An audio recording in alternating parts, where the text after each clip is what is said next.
The first bottle exploded against the piling beside Lena Shaw's head, a shattering bloom of green glass and gasoline that coughed flame in the wind and painted her cheek with heat. Sirens moaned somewhere far up the coast road, a lonely Dopplered cry that would not get here in time. On Black Gull Wharf, the night tasted of salt and iron, and the chrome jackals owned the sound. 20 engines revving and settling like a pack drawing breath. "Look at me, mermaid," said the man with the chain. Vex Rourke smiled without humor, a long length of industrial link looping from his fist to the tarred planks with a wet metallic purr. He was narrow and wired like a coiled spring, a jackknife scar splitting his top lip into a permanent sneer. His second brick Malloy stood to Lena's left, a slab of a man with knuckles like knots in dockwood. The rest fanned out along the charter slips, boots thumping, chrome and leather catching the puke yellow of the sodium lamps. Black Gull Wharf had never looked small to Lena, not once in 23 years of mornings and tides and rope-burned palms. Tonight, it looked like a throat, and the jackals were the hand closing. Vex's chain kissed the wood and snapped back, the whisper of an executioner warming up. "Pretty place," he said, eyes raking the bait shed, the fuel dock, the prize, the long T-head where charter boats lined up in summer and paid. "Tidy, too. Shame about the ownership situation." Lena swallowed, tasting smoke. The almost silent harbor heaved underfoot, a slow midnight breathing as swell rolled in from the open Atlantic. She knew this wharf better than her pulse, which cleats sat loose, which boards flexed, where a shoe could vanish between planks. She also knew the angle of the wind northeast, stiffening, and the smell that had started to creep in with it. Kelp, cold rain, the metallic promise of a storm shouldering up from the horizon. "This is a private pier," she said, keeping her voice level. "Charters pay for berthage. Repairs pay for fuel. You don't." Brick's laugh was a blunt instrument. "Hear that, Vex? The mermaid keeps the books." Vex stepped closer. The chain swayed, a cobra charmed by hunger. "You'll keep something," he said softly. "Keys, schedules, maybe your tongue. We're generous men. We take care of our own, once you are." Inside the wharf office, Joe Kincaid's silhouette trembled against the blind. Lena saw his hand on the phone through a slit between bent slats. Joe had been foreman of Black Gull since she was 8 and broke a thumbnail learning a bowline. He still called her kid and pretended not to see her tie better than he did. Now he was making himself small and dialing slow, and Lena knew the number he asked for in his sleep. "Dad, pick up, pick up, pick up, Vex," someone muttered from the line of bikes. "We could just take the register and go." Vex didn't turn. The chain dipped and rose like a conductor's baton. "We're not thieves, Pierce," he said lightly. "We're visionaries. Tolls, fuel, storage, laundering through the seafood co-op. This wharf will make us respectable." Lena tried to keep her breath steady. If she could hold them 5 minutes 10, the tide would lift another half foot and her father's boat could clear the outer shoal on a dead drift with the engine killed. She saw it in her mind as she always did, Shaw's promise coming home like a seal, soft and black in the chop, only a ripple on the skin of the world. She needed to give him that time. "It's not yours," she said. "You can't make it respectable by stapling your name to it." Vex smiled. He took one step forward, just one, and Lena had to fight to keep her feet from edging back. The lattice of chain lay over his knuckles now, studded brass under iron. When he spoke again, his breath smelled like clove, cigarettes, and penny nails. "Everything can be made respectable," he said, "with the right signatures, the right fear. Don't you read history, mermaid? Kings were just men who discovered paperwork and swords at the same time. Kings bled like men," Lena said. Her mouth was dry. "Yours will too." The chain flicked. Not at her. Past her, lazy, testing. It bit into a dangling length of hemp and sawed a tuft free. Vex watched the frayed end flutter. His eyes were bright and empty. Cute. Brick shifted just enough to cut Lena's angle to the gangway. 2 more jackals' faces lost under beards blocked the path to the office. On the water side, a third sat a little low on his heels, balanced like a man who knew a fight and loved it. There it was, the military tell, the way of measuring sight lines and escape lanes. Lena noticed and tucked the knowledge away inside the panic. It wasn't just leather and noise. Some of them had once worn uniforms that mattered. Leave, she said. Now. Vex's smile thinned. Or what? She looked him full in the face, thinking not of him but of the tide under the wharf, of how much height a swell could add when it surged in under a floating dock. Or you'll wish you had. The chain lifted. From the harbor, a sound cut through the engines and laughter and the ragged press of breath. Not a siren, not a shout, but the quiet mechanical sigh of a diesel throttling down to a heartbeat. Every head twitched toward the dark water. Vex's chain froze mid-sway. The sodium lights made a thin smear out there, but Lena didn't need light. She knew her father's way of riding a swell with the engine in neutral, of letting the boat come in at an angle that said nothing to anyone not raised on tide math, but spoke volumes to anyone who was. The promise slid out of the night and kissed the end of the T-head with the softest thump, hardly a sound at all. Eamon Shaw stepped off his boat. He made the planks sound like they belonged to him. No noise, but weight. He wore an old knit cap pulled down over white hair and a canvas foul-weather jacket patched at both elbows.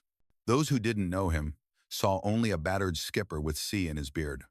Lena watched him with the eyes that remembered his hands teaching hers to splice, to read cloud bases and gull flight, to pull a man from freezing water by his collar without breaking her own back.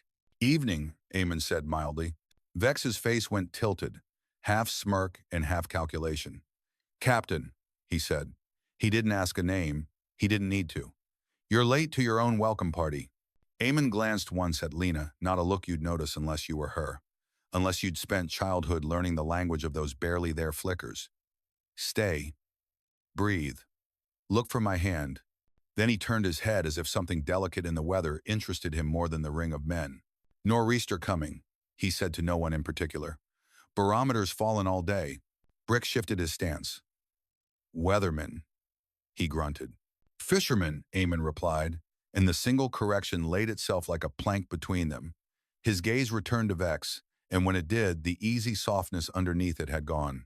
Not sharpened, emptied. As if the part of him that might be afraid had been set somewhere safe, and now only something cool remained to hold the weight. Step away from my daughter, he said. Vex chuckled. Tell you what, he said. Let's keep it civilized. We're making improvements, see? Membership dues, dock protection, we like your pier, we'll manage it for you. In exchange, nobody drowns in the dark. The chain lifted a fraction as his wrist rolled. Seems fair. Eamon's eyes tracked the chain. They tracked Brick's feet and the two men at the gangway, and the one crouched just right for violence. They tracked the droop of a rope coil someone had left carelessly, so it would snag a boot. The shift of tide that would push a loose body under and pin it against barnacles. The bitter cold that would steel fingers in less than 5 minutes if anyone went in tonight. He took it all in with the same dispassion Lena had seen when he charted an inlet on paper, a map unfolding under his eyelids. Joe, Eamon said without looking toward the office. Open the emergency light box. Dial Marta Ruiz. Tell her to come without sirens. Joe Kincaid made a noise that was almost a sob of relief. Vex's mouth tilted. You making calls, Captain? You think the county sheriff scares me? I pay men who make sheriffs hop. Some hop, some don't, Eamon said. Step away. For the first time, Vex's eyes slid just a fraction toward the promise rocking at the T-head. There was nothing to see on her. No shotgun on the console, no deck winch swinging threateningly. Just a charter boat aged past her prime, hull scuffed, paint blistered by salt. Vex's smile returned. You don't scare easy, he said. I admire that. It'll make this a better lesson. He moved first.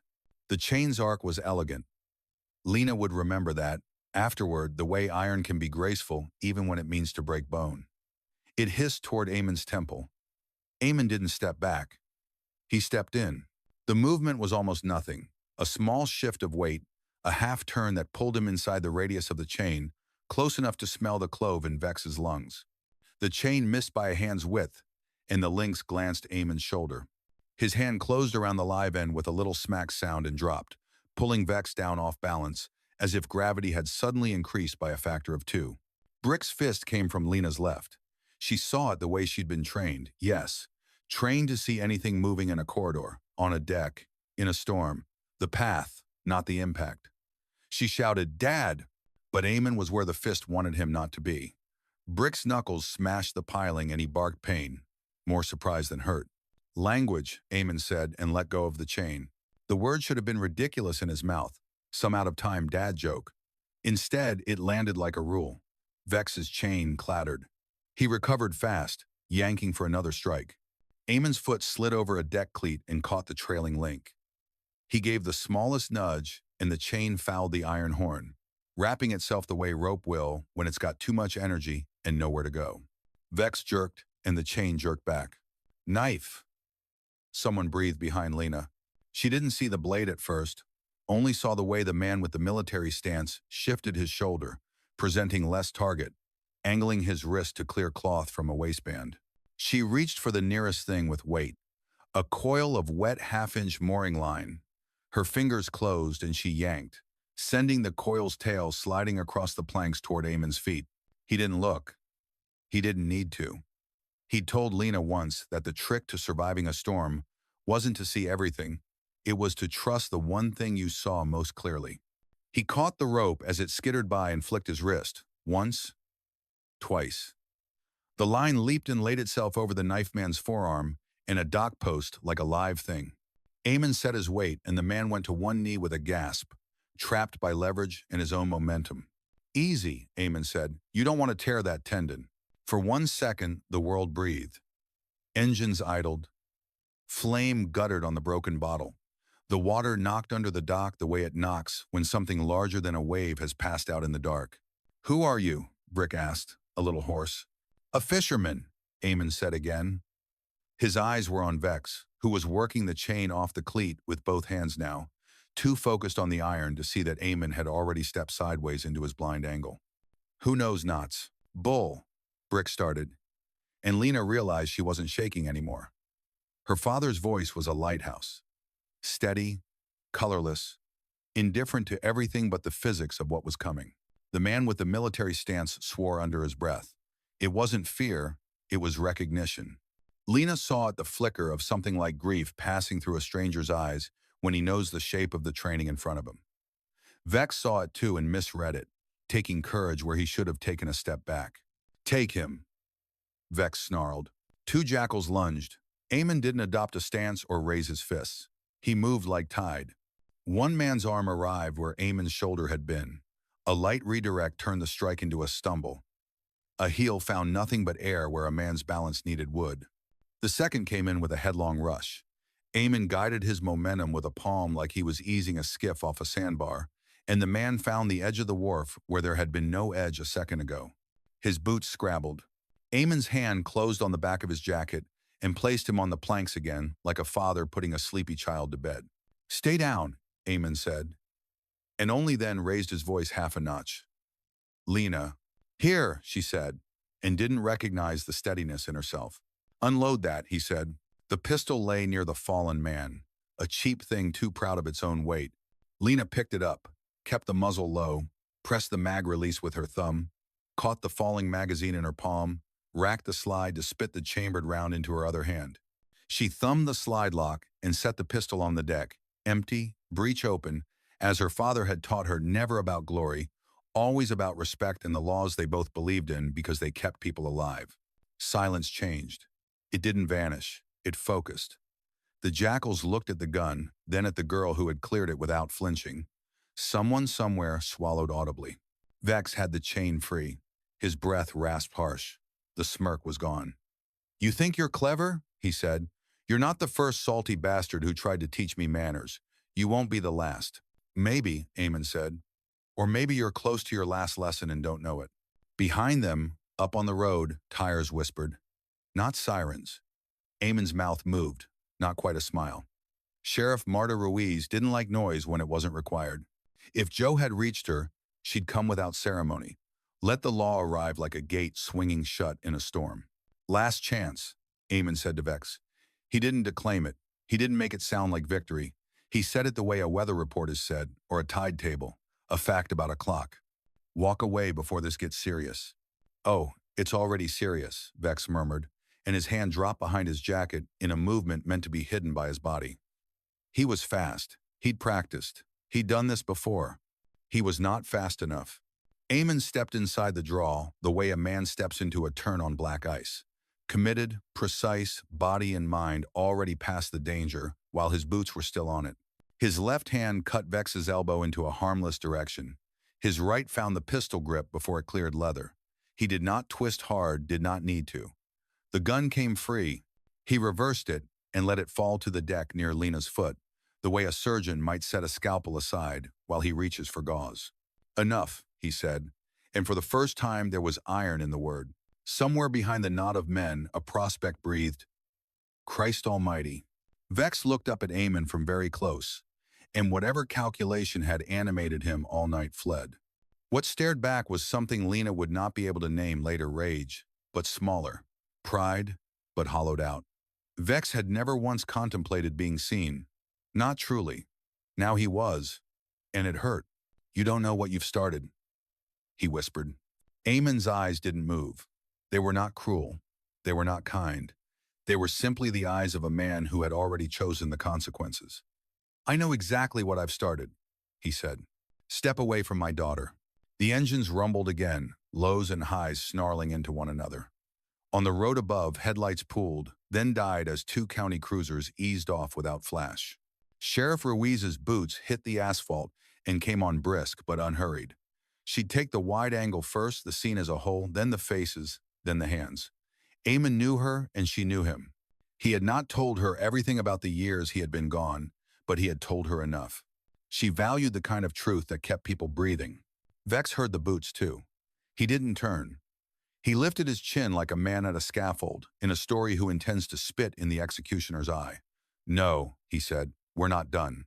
"You are," Eamon said, and Lena realized in that suspended scrap of second that something else had shifted, something larger than any individual gesture or word.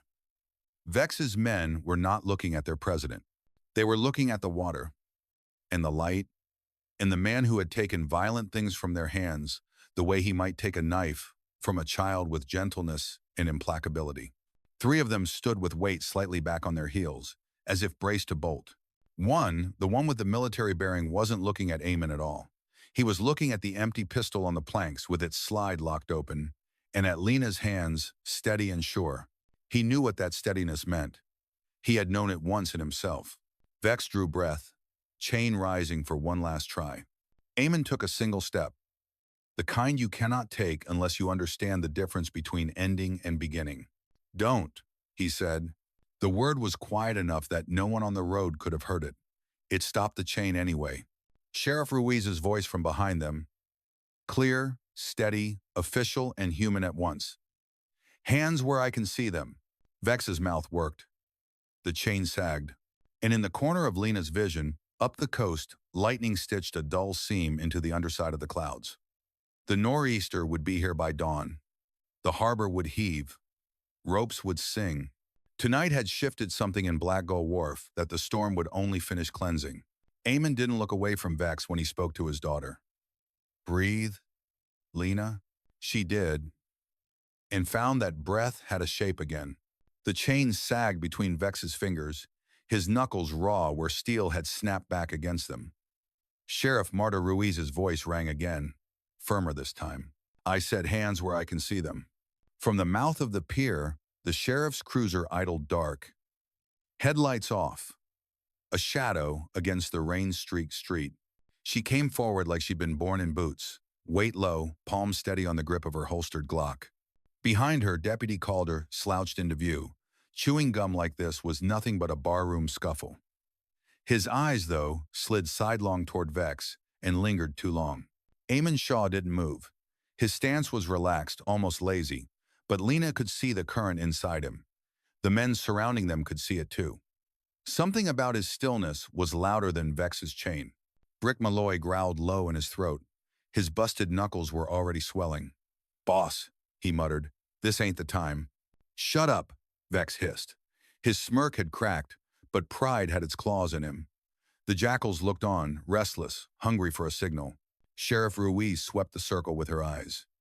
"You're trespassing, armed, and threatening my townsfolk. That's enough for cuffs right now. Don't make me call state troopers." Calder's voice cut in, too slick. "Sheriff, maybe we ought to cool it. Boys are just what? Blowing off steam. No need to rile them." Eamon's gaze touched Calder like a knife. Then he spoke, calm as tidewater. "Deputy, your cousin's running late." Calder stiffened, jaw tight. Lena blinked. "Cousin?" Eamon had seen something. None of them had spoken yet. Vex barked a laugh, but it was thin, the edge of a man whose grip on his army was slipping. "You've got tricks, old man, I'll give you that. But I don't scare. Not from cops. Not from fishermen." "You should," Eamon said. The knife man, the one Lena had pegged as military, shifted, rubbing his wrist where the rope had pinned him. His eyes kept flicking from Eamon to Lena to the unloaded pistol lying neat and safe at her feet. His lips moved around, words too quiet to carry. Then louder.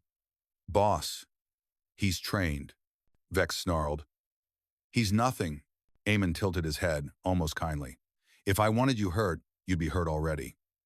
His voice dropped, and it was not boast but fact. 15 years, I carried a rifle for flag and sea. You think you know violence? I've seen waves taller than churches swallow ships whole. I've fought men who'd slit a child's throat just to test a blade. And you—" His eyes swept the jackals one by one. "You terrorized dock hands and waitresses." Brick took a step back. Not much, just enough to loosen the circle. The prospect with the military bearing went still, breath shallow. Sheriff Ruiz's radio crackled faintly. State units were 20 minutes out too long if this spun. Vex tried to laugh again, but it stuck in his chest. He yanked the chain up, defiance pure and brittle.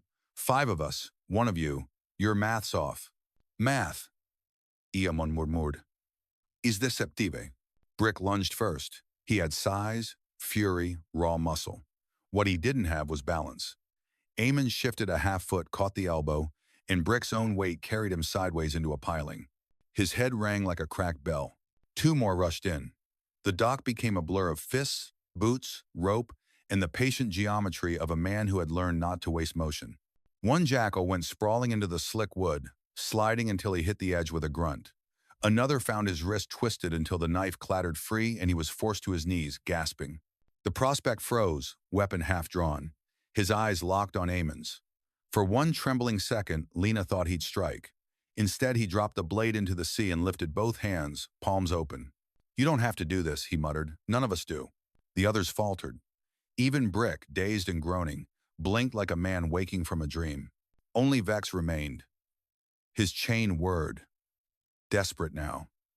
He swung wide, aiming for Lena this time. Eamon's voice cracked the night like thunder. "Enough." He moved faster than the eye could follow inside the arc, seizing Vex's wrist, twisting, dragging the man down. The chain flew from his grip, links clattering. In the space of a heartbeat, Vex was flat on the planks, with Eamon's knee on his spine and his arm locked behind him. The jackals stood in stunned silence, engines idling like beasts with no master. Sheriff Ruiz stepped forward, cuffs gleaming. Her voice was iron. "Vex Rourke, you're under arrest for assault, weapons charges, and terroristic threats." Lena's breath hitched as she saw Deputy Calder hesitate, his hand twitching toward his belt, not to help the sheriff, but to shield Vex.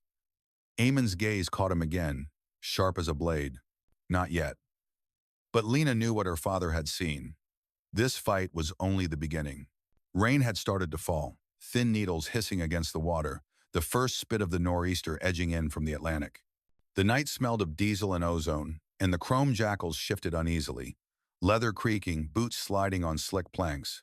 Sheriff Marta Ruiz snapped the cuffs around Vex Rourke's wrists with a click that sounded louder than thunder. Vex spat blood on the dock and twisted his head enough to snarl. "You think this is the end?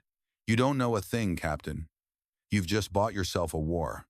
Eamon Shaw rose slowly, pulling Vex up with him. One hand under the man's elbow, as though he were nothing heavier than a net float. Calm, deliberate, surgical. His voice stayed level. "War? No. Just consequences. Something you never learned." Deputy Calder's gum popped. His hand hovered close to his sidearm, his eyes sliding from Vex to Eamon with something darker than doubt, something Lena recognized only now as kinship. Her stomach twisted. Cousin. Dad had called it out plain, and Calder hadn't denied it. The jackals were fracturing. Brick sat slumped against a piling, nursing his hand. The younger prospect, Jesse Pike, had his palms up and empty, eyes darting from the sheriff to Eamon as though deciding which world he belonged in. Another rider cursed low under his breath but didn't move, shoulders sagging as if the fight had leaked out of him. Eamon's eyes scanned them all, the way he might study a chart before making landfall. "Some of you wore uniforms once," he said. "I can see it in your stance, the way you cover angles without thinking. You had discipline, brotherhood. Then you traded it for leather and fear." "Shut up," Vex hissed, jerking in Ruiz's grip. "Don't listen to him, he's nobody." "Nobody doesn't know the look of a breacher on a stack," Eamon said, his gaze fixed now on Jesse Pike. "Nobody doesn't know how a man grips a knife when he's been trained to clear corners. You're not nobodies, you're soldiers who lost your way." Jesse swallowed, throat bobbing. His voice cracked when it came. "Afghanistan. Twice. After I came home, there was nothing. No orders, no brothers, just silence. Vex gave me noise. At least noise made me feel alive." The admission hung like a flare over the water. The jackals shifted, restless shame crawling up their necks. Eamon didn't soften. He didn't condemn either. His tone was the same as when he told Lena to check a tide chart. Noise isn't the same as purpose. Fear isn't the same as strength. He looked past Jesse at the others. "You remember that, or you end up chained to men like him." He jerked his chin at Vex. Sheriff Ruiz stepped forward, steady but watchful. "Enough talk. State's on the way. Everyone else, sit down, hands visible." Deputy Calder didn't move. His gum snapped, his jaw tight. Lena noticed his hand again, too close to his sidearm, too deliberate. And she saw how his eyes flicked to Vex, like family to family. Eamon saw it too. He didn't call it out yet. Not in front of the men, not when the wharf was still loaded like a powder keg. But he did speak, low and clear enough for Calder to hear. "Blood doesn't excuse betrayal, Deputy. Think hard before you choose which side of this dock you're standing on." Calder flinched like a man struck. Vex laughed then, wild and ugly. "He's right, you know. You can't kill blood. And mine runs deeper in this county than you imagine. My cousin won't be the only one coming for you." Ruiz tightened the cuffs until Vex hissed in pain. "Save it for the judge." Eamon stepped back, eyes sweeping the jackals once more. "This isn't finished," he said, "but not the way you think." His gaze lingered on Jesse, and for the first time the young prospect didn't look away. The storm groaned across the water, lightning flashing far out to sea. Black Gull Wharf creaked under the weight of rain and dread. Lena felt it something shifting, deeper than weather, deeper than steel. Her father hadn't just broken a gang leader tonight. He had cracked something open in all of them. And somewhere up the coast, another engine growled, distant but closing. The wind shifted, blowing hard in from the Atlantic, flattening the rain into slanted needles that hissed across the wharf. Sheriff Ruiz's radio squawked faintly with updates from the highway state troopers, delayed by wrecks on the coastal road. 20 minutes, maybe 30, before backup could dig through the storm. On Black Gull Wharf, 20 minutes was forever. Deputy Calder moved at last, boots scraping on wet planks. He didn't obey Ruiz's order to stand down. Instead, he stepped closer to Vex. Too close, gum popping louder than the rain. "Sheriff," he drawled, "why don't we let this one cool his heels somewhere else, somewhere out of sight? This is county business, not state. We don't need outsiders trampling through." Ruiz's jaw tensed. "He's in cuffs. He's going into the cruiser, and then he's going to county lockup. Procedure, Calder. That's how this works."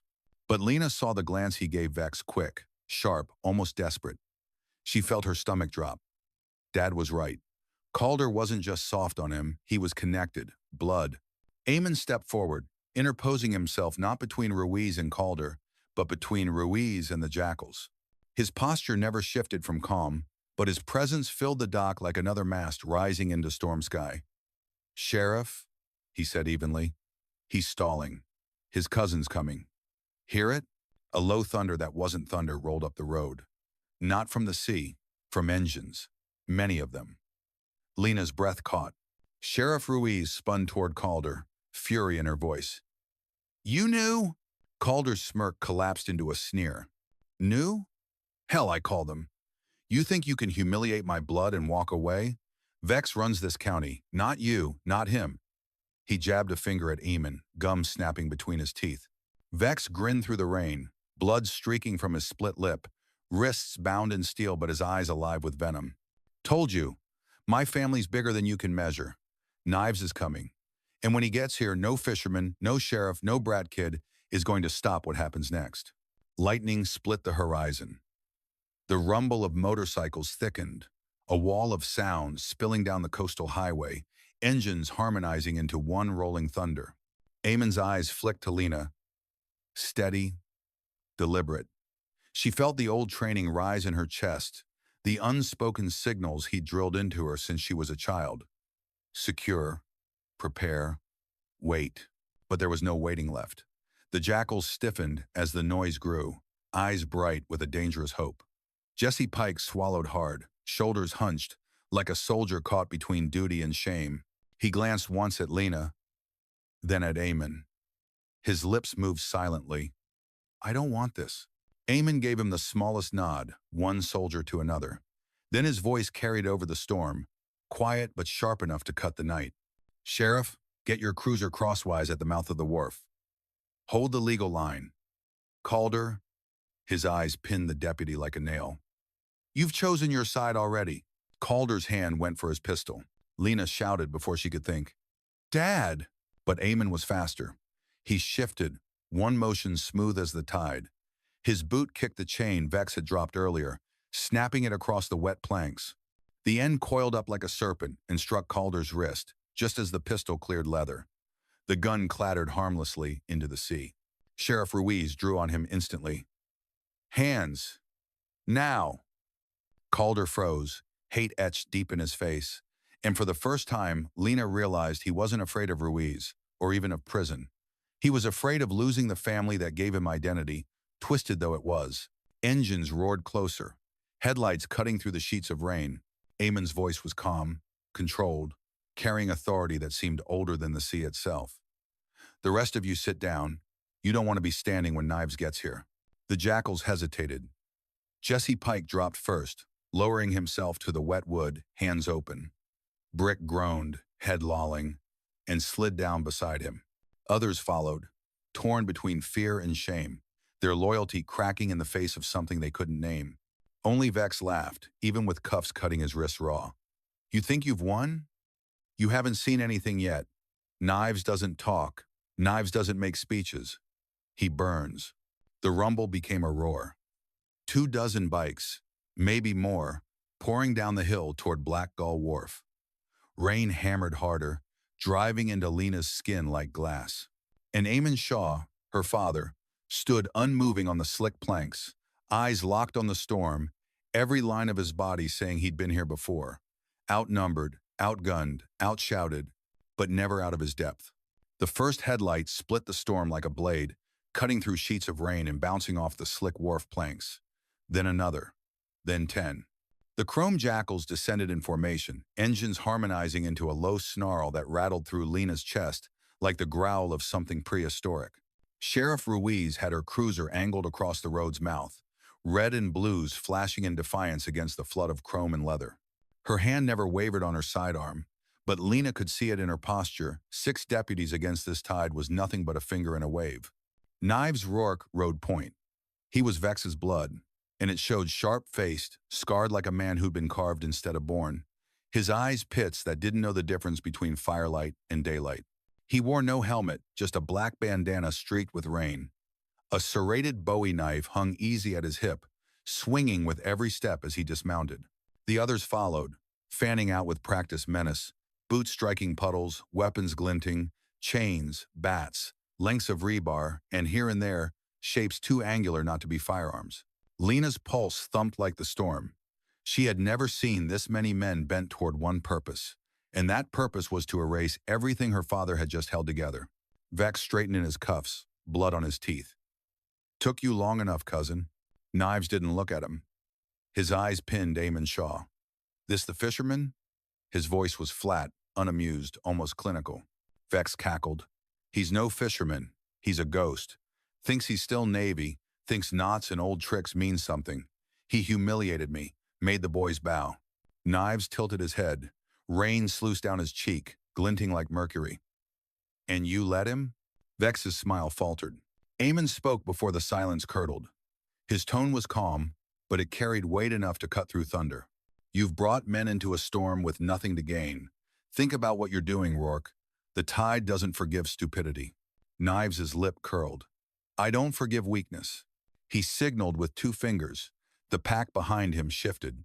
20 men spread across the entrance of the wharf, cutting off every exit. The jackals already cuffed and subdued on the planks stiffened, torn between shame and tribal loyalty.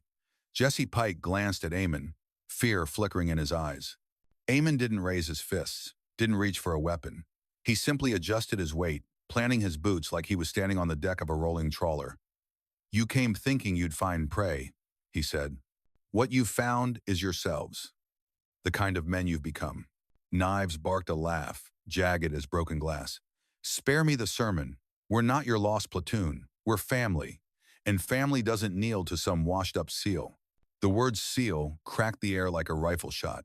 The jackals muttered, the rumor now truth. This old man, this fisherman, had once worn trident steel. Vex sneered. 15 years retired. Doesn't matter. Rusted iron's still iron, right? Knives ignored him. He drew the Bowie knife and let it dangle at his side, casual as a pendulum. One offer, Shaw. You and the girl walk away. Leave the wharf, the business, the town, tonight. You do that, maybe I keep the blood off her hands. Lena's throat tightened, but before she could speak, her father's voice cut in, cool as deep water. And if I say no? Knives' grin widened, empty of humor. Then I cut you open in front of her and feed what's left to the sea. Silence fell. Even the storm seemed to hold its breath. Eamon glanced once at his daughter. No words, just the smallest tilt of his head, the same look he'd given her when she was 10, and learning to steer a skiff through rocks. Trust me. Stay steady. Then he turned back to Knives. You think knives and numbers make you dangerous.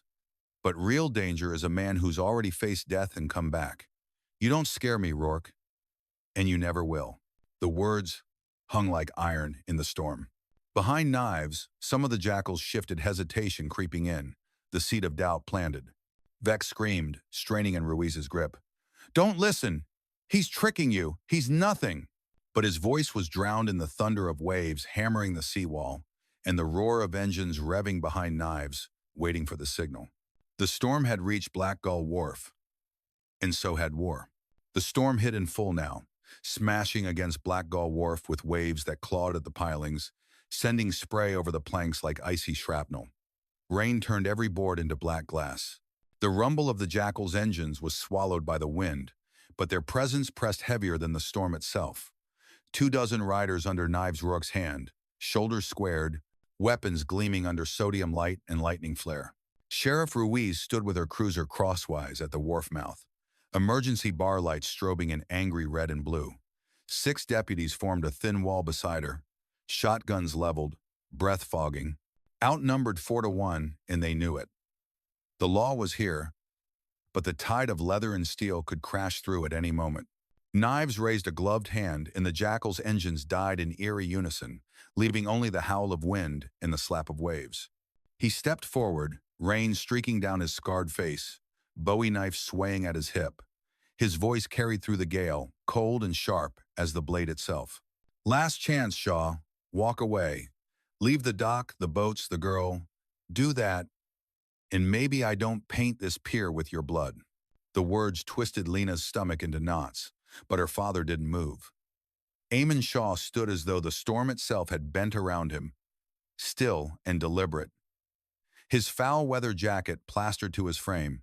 No, he said simply, this wharf belongs to the people who built it, not thugs who think strength is measured in noise. The defiance cut deeper than volume could.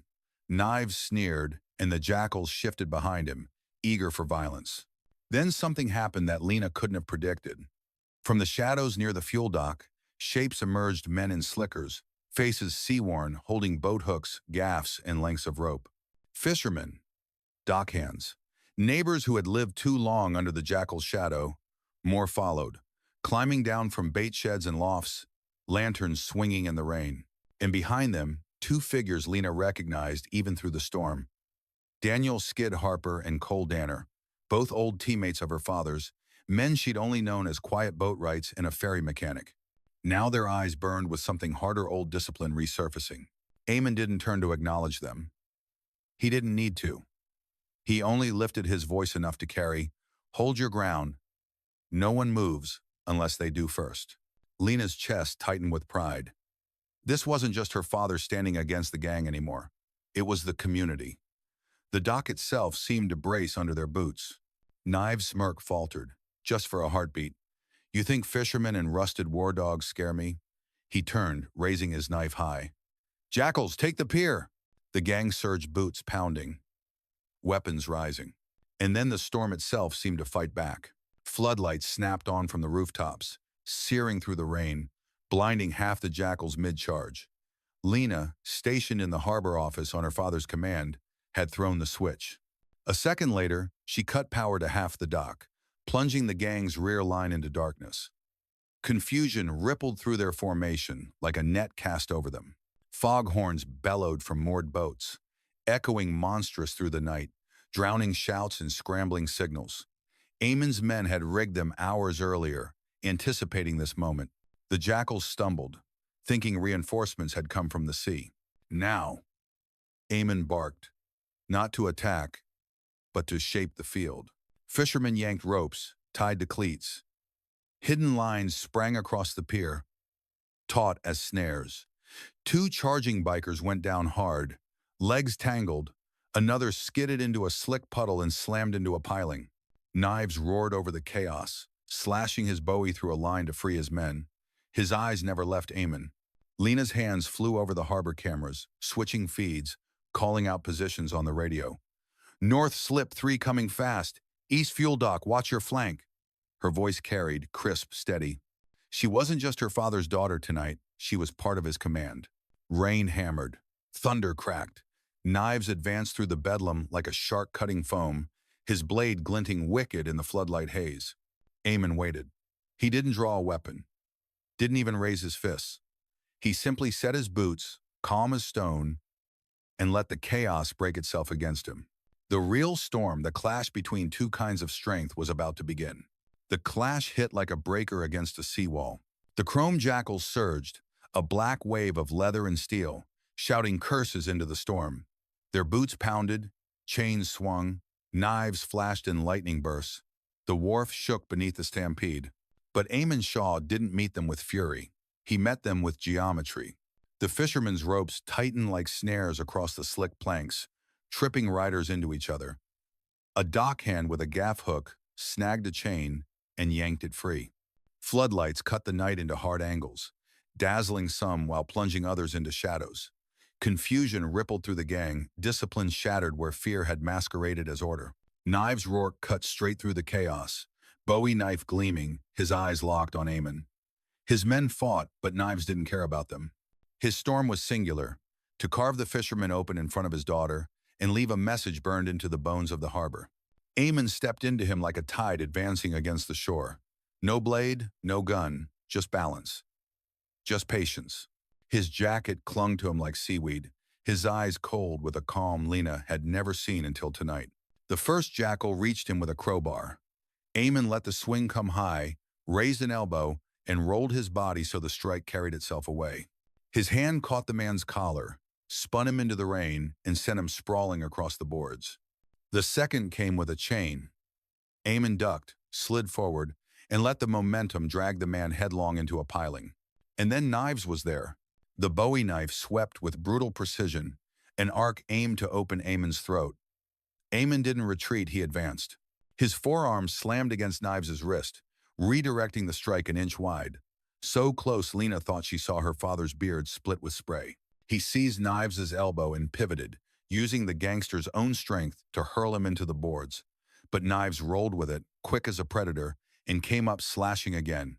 The dock became their battleground, storm and crowd fading into a blur. Knife against nothing, rage against calm. Eamon's hands moved like currents never colliding, only diverting, shaping, waiting for Knives to overextend. "Fight me, damn you!" Knives roared, blade flashing. "I am," Eamon said softly, and he was. Not with fury, with refusal. with discipline older than knives could comprehend. But the chaos wasn't only theirs. On the North Slip, Jesse Pike, the young prospect who'd admitted Afghanistan, dropped his weapon. He shouted over the storm, voice cracking but loud, "This ain't what we are. We were soldiers once." Half a dozen heads turned. For a moment, the fight staggered. Vex, cuffed and held by Ruiz, spat rain and rage. "Traitor! You shut your mouth, Jesse. You bend to blood or you drown." But Jesse stood taller. His voice carried again, louder now, like he'd found something buried inside. "I drowned already, in sand, in silence. This," he kicked a chain aside, "this ain't brotherhood, this is rot." Brick Malloy, knuckles broken and pride fractured, stared at Jesse, then at the old fisherman fending off knives with nothing but precision and calm. Slowly, painfully, he raised both hands and stepped back from the fight. The ripple spread. Two more jackals faltered, lowering their chains. Doubt carved through their anger like lightning splitting sky. Knives slashed again, desperate, furious, his blade a silver storm. But his men's hesitation bled him of power. Rage without loyalty was just noise. Eamon slipped inside one last wild swing, hands snapping to Knives' wrist. With a twist and a step, the Bowie clattered to the planks, spinning harmlessly to Lena's feet. The two men froze, Knives trembling in Eamon's grip, rain streaming between them, the storm screaming around. Eamon's voice was low, but it carried like thunder. "Strength isn't what you take, it's what you protect. Learn that or drown." For the first time, Lena saw fear in Knives' eyes. And around them, the jackals, once an unstoppable wave, looked not like conquerors, but like men suddenly unsure of the ground beneath their boots. The tide had turned. For a long second, the storm seemed to pause. Rain hammered down, thunder rolled, but on the wharf itself, there was a vacuum, a silence that pressed harder than sound. Knives Rourke was trapped in Eamon Shaw's grip, his Bowie knife lying harmless at Lena's feet, and the chrome jackals froze like a pack that had just seen its alpha stumble. Then chaos threatened to roar back. Deputy Calder moved. In one slick, practiced motion, his hand tore free the backup pistol from his ankle holster, hidden even from Sheriff Ruiz's notice. His face was twisted in hate, gum still clenched between his teeth. "Family first!" he shouted, and leveled the pistol not at Eamon, not at the sheriff, but at Lena. "No!" Ruiz's scream cut through the gale as her own weapon swung toward him, but Calder had already squeezed the trigger, and the shot never reached. A hook on a 6-foot boat hook pole snagged Calder's wrist at the last possible instant, jerking it high. The bullet fired harmless into the storm, sparking off a distant piling. The pole was wrenched backward by a grizzled dockhand who'd been waiting, watching. Calder cursed and swung at him, but the distraction was enough. Ruiz closed the distance and slammed him against the cruiser, cuffing him with violence that came from betrayal deeper than law. "You shame the badge, Calder," she hissed, rage in her eyes. "You shame every man and woman who wore it with honor." The jackals saw it, saw blood turn on blood, saw the betrayal made visible, saw that the chain of loyalty had cracked beyond repair. Vex writhed in his own cuffs, bellowing through the rain. "Don't you dare falter! He's nothing! He's a ghost! Stand and fight!" But his voice had gone brittle, high, shrill, carrying less command than desperation. Eamon finally released Knives, pushing him backward into the storm-drenched planks. He didn't follow up with a strike, didn't gloat. He simply straightened, rain running from his cap, eyes steady as the tide. "Look at yourselves," he said to the jackals. His voice was quiet, but in the storm's chaos, every man heard it. "Look at the men you've become. You rode under colors that promised brotherhood, and you ended up pointing guns at children. Tell me that's strength." The younger jackals shifted uneasily. One by one, weapons sagged. Jesse Pike stepped forward again, water streaming down his face, voice trembling but loud. "He's right. We didn't come home from war to end up like this." He stripped the patch from his cut, the snarling chrome jackal's head that had been sewn to his back, and let it fall into the puddled boards. The patch landed with a slap that sounded louder than a gunshot. Brick Malloy followed, ripping his own patch free with his good hand. "I'm done." He dropped it beside Jesse's. The sound of leather hitting wood spread, soft but relentless. One by one, men pulled patches from their cuts and let them fall. The storm plastered them to the dock until it looked like the wharf itself was eating the gang alive. Knives staggered to his feet, eyes wild. Cowards! You don't get to leave! You swore! Blood in, blood out! He snatched at the knife lying near Lena's feet, but Lena was faster. She scooped it up in both hands and leveled it point down, grip firm, just as her father had taught. Not brandishing, not trembling, just holding it steady, blade angled toward the planks. Respectful, controlled, undeniable. Knives froze. For the first time, his eyes flicked from Eamon to Lena, and what he saw broke him. Not fear, not weakness, but a young woman who had inherited her father's steadiness. His refusal to bend. You're finished, she said quietly, and you know it. The storm howled. The jackals looked at one another, their unity dissolving in the rain. The gang that had arrived like a conquering army now looked like men in borrowed skins, exposed and stripped of myth. And in that moment, Knives Rourke realized what Vex already knew in his bones. They had chosen the wrong dock, the wrong daughter, the wrong fisherman. The storm swallowed the last of Knives Rourke's roar, dragging it away into the black Atlantic, like a gull's cry lost in the wind. He stood there trembling, his bowie knife denied him, his men peeling away one by one, their patches slapped wet against the planks. His gang, the Chrome Jackals, feared across 3 states, was dissolving before his eyes. Sheriff Ruiz hauled Deputy Calder past him, cuffed and snarling, gum still clenched between his teeth. Blood first, huh? She spat, shoving him into the back of the cruiser. Your blood just damned you, Calder. Vex thrashed in his cuffs, veins bulging. Don't you dare walk away from me. We are the Jackals. You owe me your loyalty. His words cracked, sharp as glass, but nobody moved. Brick Malloy limped to his feet, holding his shattered knuckles against his chest. His voice was raw, but steady. We don't owe you a damn thing, Vex. Not anymore. Jesse Pike stood beside him, patchless, shoulders squared in defiance. We swore an oath once, yeah, but it wasn't to you. It was to each other, to our country, to something bigger. We lost that. Jesse pointed to Eamon, reminded us what we were before you poisoned it. Knives' face twisted, caught between rage and disbelief. He looked at his men, half of them unpatched now, standing in the rain like freed prisoners, and for the first time he faltered.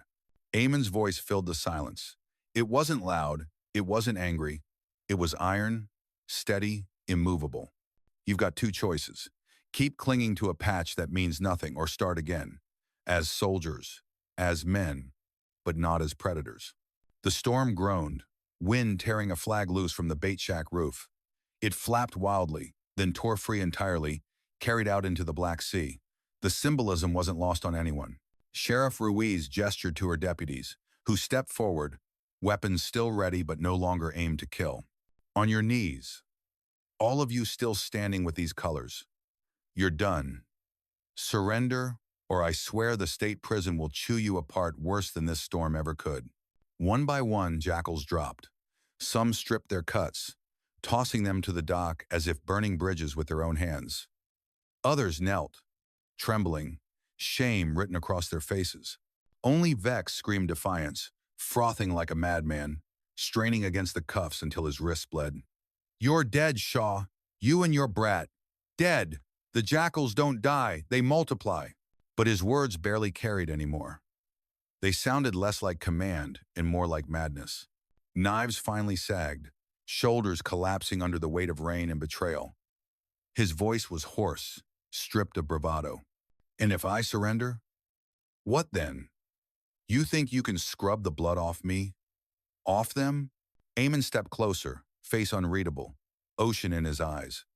No one can scrub it clean, but you can stop making it worse. You can choose, right now, to end it instead of spreading it. The knife's absence felt heavy at Knives' side. He looked at Jesse, at Brick, at the others kneeling, then at the patches soaked into the dock, their snarling jackal heads drowned by rain. His mouth opened, but no words came. Sheriff Ruiz nodded to her deputies. Collect the patches. They're evidence. No. Eamon's voice was firm. Everyone turned. He looked at the pile of sodden leather with a kind of weary sorrow. Evidence belongs in court, but these, These are a curse. Burn them. Tonight. In front of every man here, let them watch the past turn to ash. A long silence followed. Then Jesse stooped, gathering the first handful of patches in his scarred hands. He's right, he said. We put 'em on, we tear 'em off, we burn 'em. Nobody else. Brick joined him, then others. Soon a pile of wet leather grew at the center of the dock, a pyre waiting for fire. Ruiz lit a flare and set it in the pile. Even soaked, the fuel-tinged leather caught, flames leaping orange and hot, sending sparks spiraling into the storm.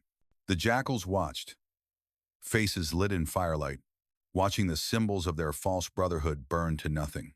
Lena stood beside her father, the Bowie knife still in her grip, and for the first time that night she let herself breathe. The storm raged on, but something had broken. Something old and poisonous was burning away. And Black Gull Wharf, soaked in rain and smoke, felt for the first time in years like it belonged to its people again. The fire hissed and spat in the rain, sending a greasy smoke spiraling into the storm. The pile of jackal patches shriveled, curling into ash, the snarling chrome heads collapsing into blackened scraps. Each leather scrap was another link of the chain that had bound them together in fear and violence. And now it was gone, burned out of existence on the same planks where they had once ruled. The jackals stood around the blaze, stripped bare. Some looked relieved, as though the fire had burned something out of them they'd carried too long. Others just looked lost, staring at the flames like men watching their own graves. Knives Rourke stood apart, shoulders heaving, rain plastering his bandana to his skull. He hadn't spoken since the pile was lit, hadn't tried to rally his men again. He just watched the fire, face slack, eyes hollow.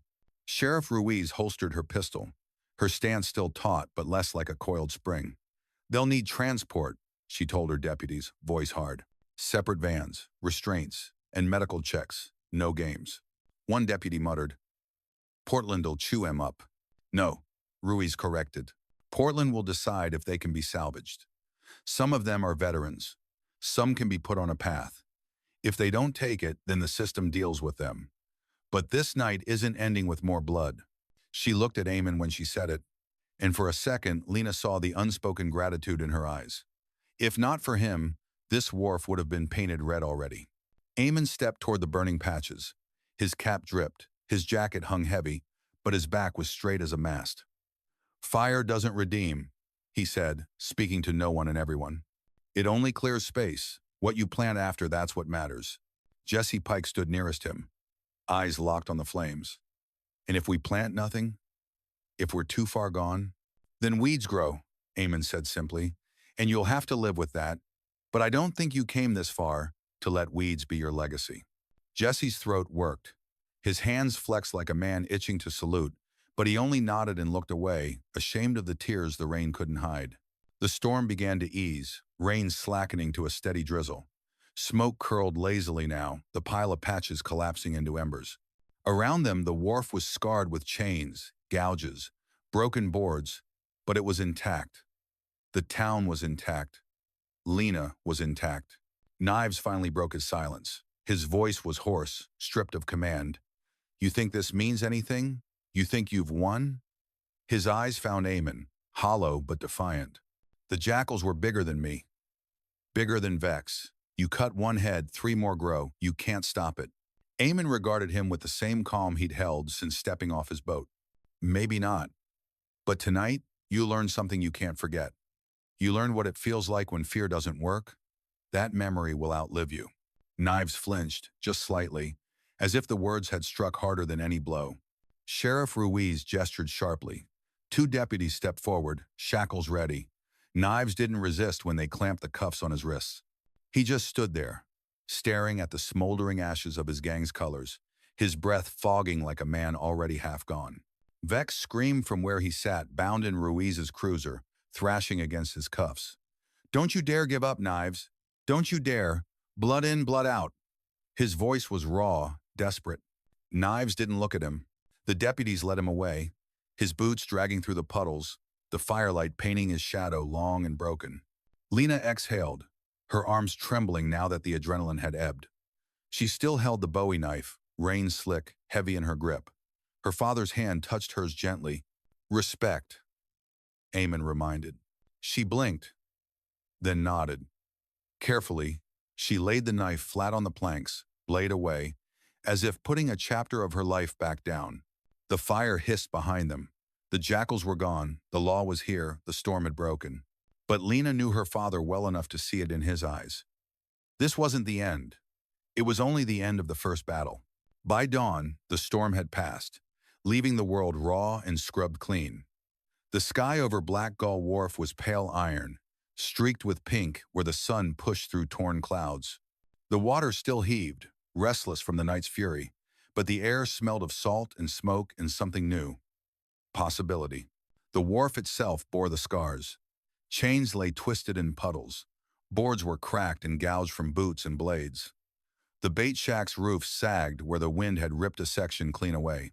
But the place still stood, and for the first time in years, it stood without fear hanging over it. Sheriff Ruiz had done her work methodically, sending the broken chrome jackals off in separate vans to county holding. Knives Rourke was chained and silent. Deputy Calder had been transferred into state custody, his betrayal already a weight on the sheriff's shoulders heavier than the storm. Vex screamed until his voice broke, then sat muttering in a corner of the cruiser, words too cracked to make sense. But the real work wasn't in the arrests. It was in what came after. The town gathered as the sun rose. Fishermen in rain gear, widows clutching mugs of coffee, teenagers who had grown up afraid of the jackals, and now stared at the wharf with wide, unblinking eyes. The fire pit still glowed faintly with the ashes of burned patches, a symbol more powerful than any court sentence. Eamon stood at the edge of the dock, Lena at his side. He had said little since the fire, but his silence wasn't emptiness. It was the silence of a man weighing the next tide, already preparing for storms unseen. Jesse Pike approached him first. The young man's cut was gone, his face pale but resolute. His voice trembled, but he forced it steady. You gave us a chance when you could have broken us. He glanced at the townsfolk gathering behind him. I don't deserve it. None of us do, but I want to take it. I don't want to be that man anymore. Eamon studied him for a long moment.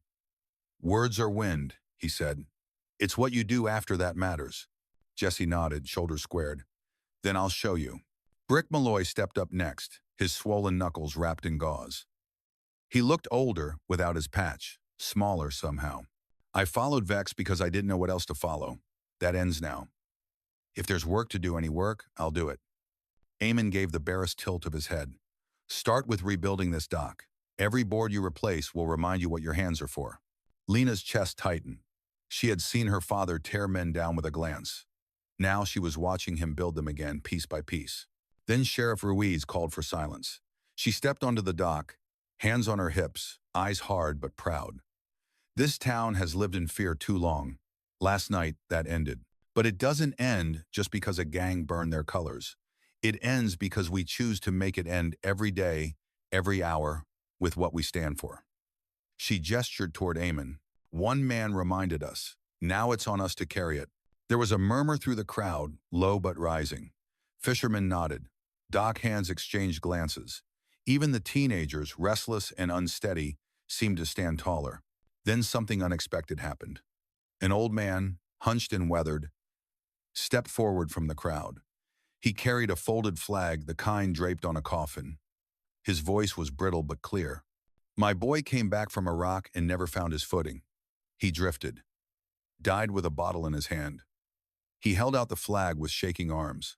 If he'd had someone like you, Shaw, maybe he'd still be here. Don't stop with these men. Don't stop with this night. The flag trembled in the man's hands. For a heartbeat, Eamon just looked at it. Then he reached out, took it gently, and folded it tighter against the storm's wind. I won't, he said simply. Lena felt her throat ache. It wasn't victory her father was building. It was redemption.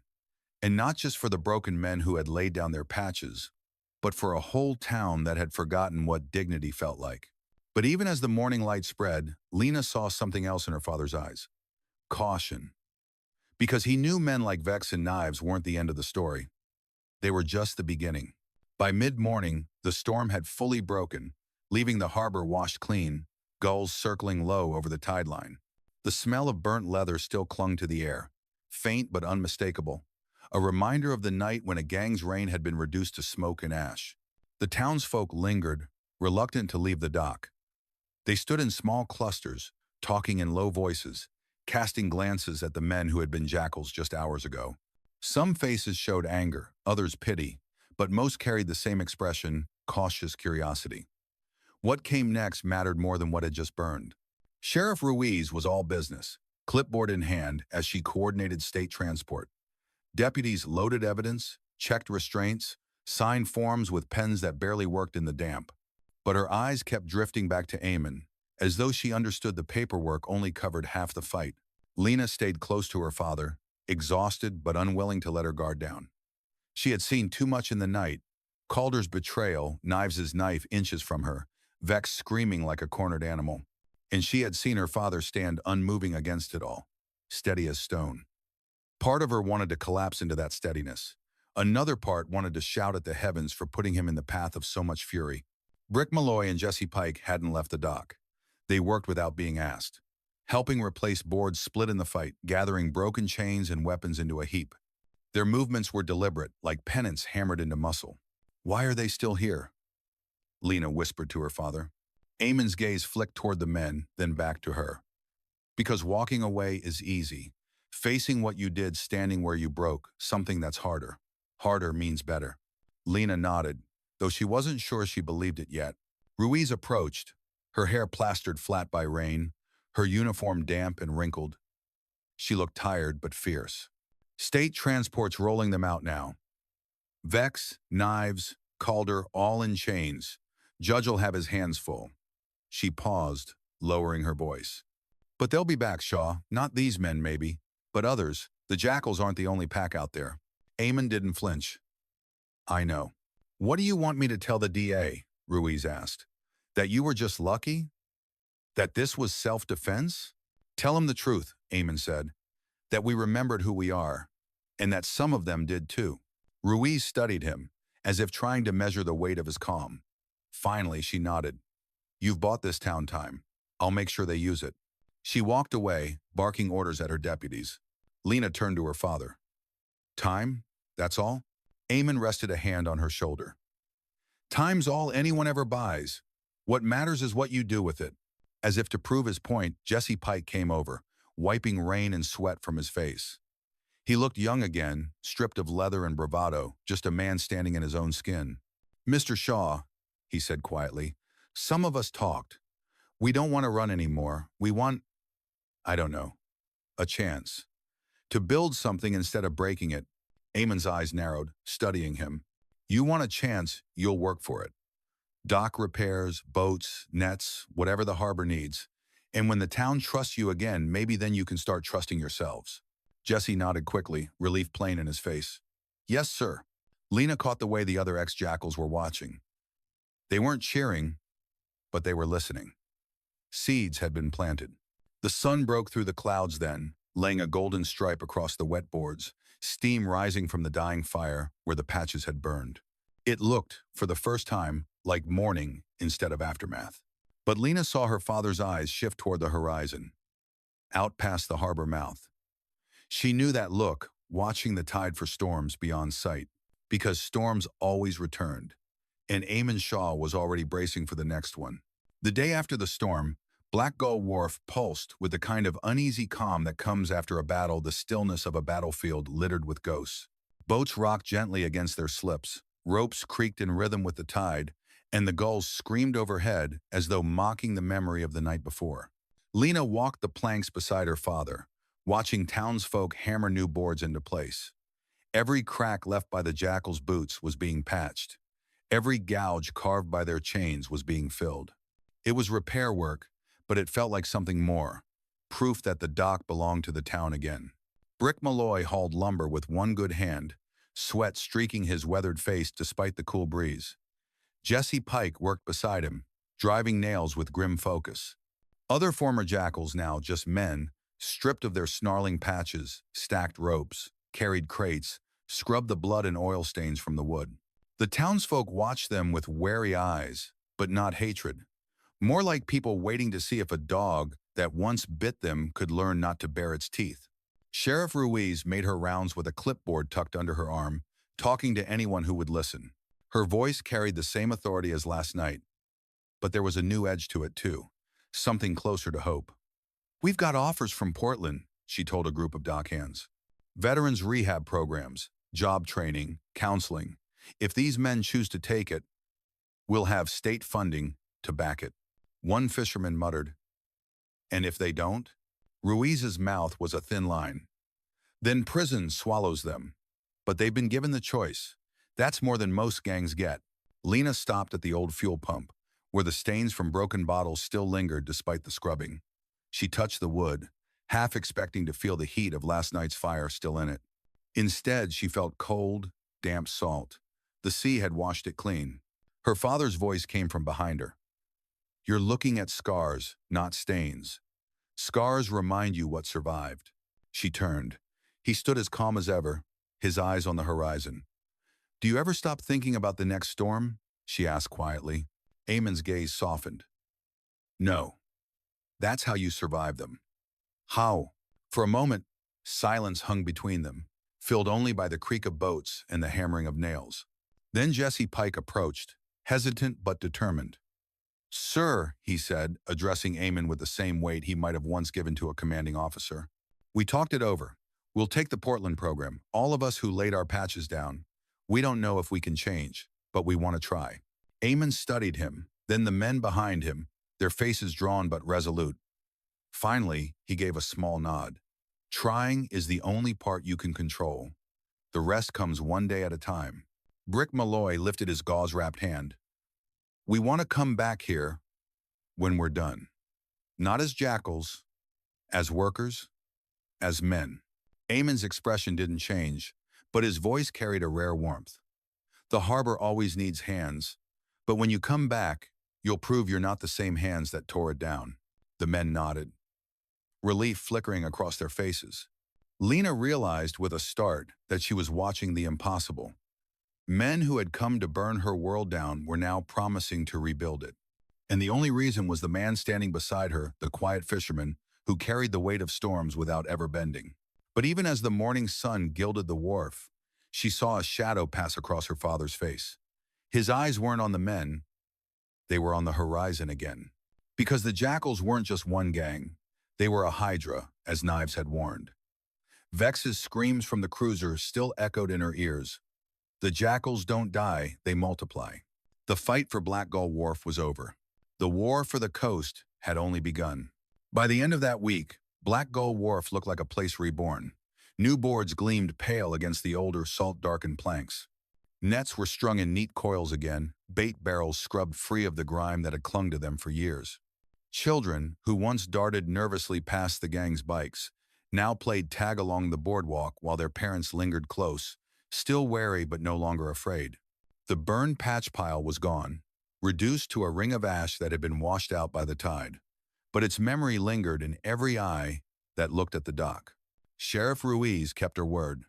The ex-jackals who had dropped their colors were processed, questioned, and thanks to her intervention, given the option of joining the Portland Veterans Program instead of rotting in county. Some hesitated, expecting betrayal. Others grabbed the offer like a life raft. Jesse Pike led them onto the vans, head high, Brick at his side, his broken hand clenched in determination. Lena had stood on the dock watching them go. Jesse had caught her eye, not with a plea but with something else, an unspoken promise. "We'll come back different."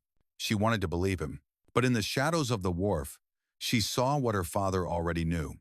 Not everyone had laid down their colors. Some jackals had slipped away in the chaos of the storm. Stragglers, true believers. Men who still wore the snarling chrome on their backs. They hadn't been caught, and men like that didn't just disappear. Rumors drifted in from diners along the coast. Sightings of riders gathering inland. Unfamiliar colors painted on walls in back alleys. A name whispered the Iron House, another pack, a hungrier one, stretching claws toward the coast. Sheriff Ruiz brought it to Eamon 2 nights later. She found him at the bait shed, mending nets with the same patient movements he used to gut a fish. Lena sat nearby, splicing rope, listening. "They're regrouping," Ruiz said. "Different name, maybe different leadership, but it's the same sickness. And you know it'll come back here. You embarrass them, Shaw. They won't let that stand." Eamon didn't look up from the net. Embarrassment fades. Fear lingers, but fear only works if we give them silence to hide in. Ruiz frowned. What are you suggesting? That we shine a light, Eamon said, that we show them what happens when you try to drown a community that's decided it won't sink. Lena's hands stilled on the rope. Dad, you mean fight them again? You can't keep— I don't mean fists and knives, Eamon interrupted gently. That comes last. I mean work. Building. Standing together so strong they see no cracks to pry open. A gang doesn't thrive where a community is whole. Ruiz let out a long breath. That's noble. But you know damn well they'll try force before they admit defeat. Eamon finally looked up, eyes hard as sea stone. Then we'll meet them. Calm. Ready. And we'll remind them again what real strength looks like. That night, Lena lay awake listening to the tide. She thought of Jesse Pike's promise, of Brick's bowed head, of the fury still boiling in Vex's eyes as he was dragged away. She thought of the name Iron Howls, sharp as broken glass. And she thought of her father, steady as ever, preparing not just for another fight, but for something bigger. A war for the soul of every man who thought fear was strength. Black Gull Wharf had survived one storm. The horizon promised more. 2 weeks later, the first letter arrived. It came in a plain brown envelope, postmarked from Portland, the handwriting shaky but deliberate. Sheriff Ruiz delivered it herself, tucking it under her arm as she crossed the dock where Eamon and Lena were loading bait. Thought you'd want this, she said, passing it over. Eamon turned the envelope in his hands. No return name, just a scrawled, from the program. He opened it carefully, unfolding lined paper that smelled faintly of antiseptic and machine oil. Lena leaned close, reading over his shoulder. Mr. Shaw, the letter began. First week in the program. Harder than any ride I ever made. Harder than Afghanistan even. They don't let you hide here. Brick's leading PT at sunrise, like he's still in command. He smiles more now, though. I run till my lungs burn, but I don't feel empty after. I feel something. I don't know yet if I deserve this chance. But I'm trying. For the first time in years, I'm trying. It was signed, Jesse Pike. Lena swallowed, blinking against the sudden sting in her eyes. He meant it, she whispered. Eamon folded the letter slowly, slipping it back into its envelope. His face was unreadable, but his hand lingered on the paper a moment longer than necessary. Trying's the first victory, he said softly. More letters followed, one from Brick, written in block capitals, like a soldier filling out a report. Hands still busted. Learning carpentry, built a table. Sturdiest damn thing I ever made. Thank you for not breaking me worse than I broke myself.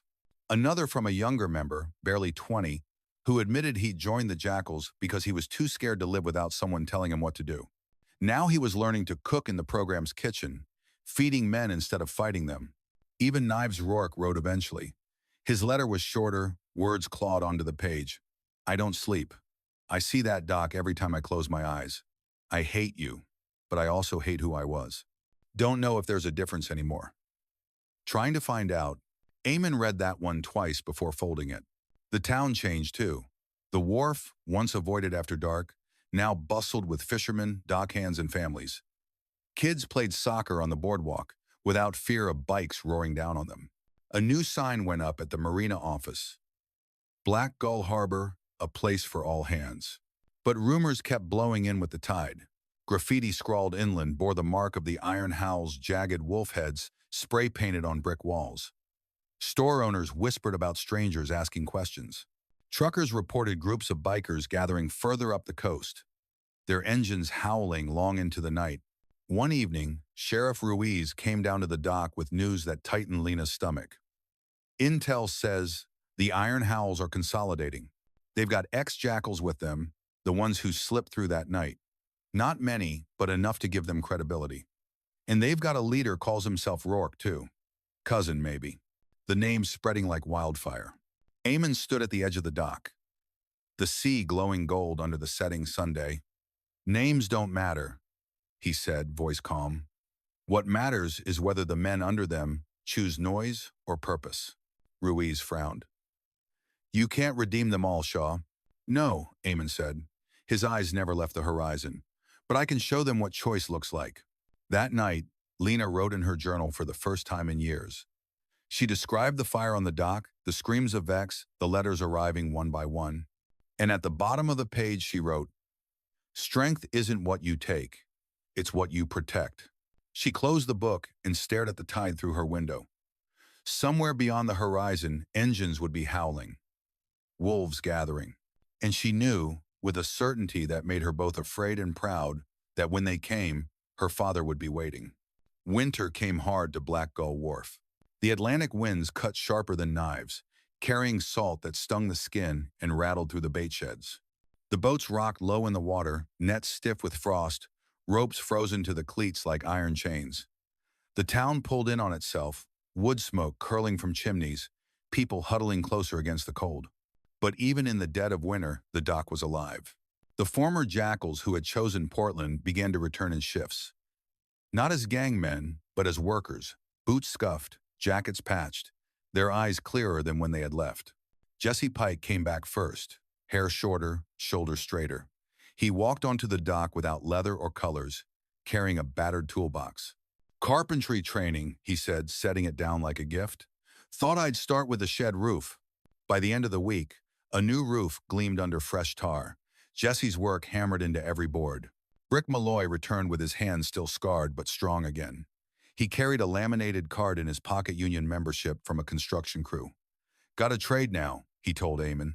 "Thought I'd show the kids here that these hands can build more than they break." The townsfolk began to accept them.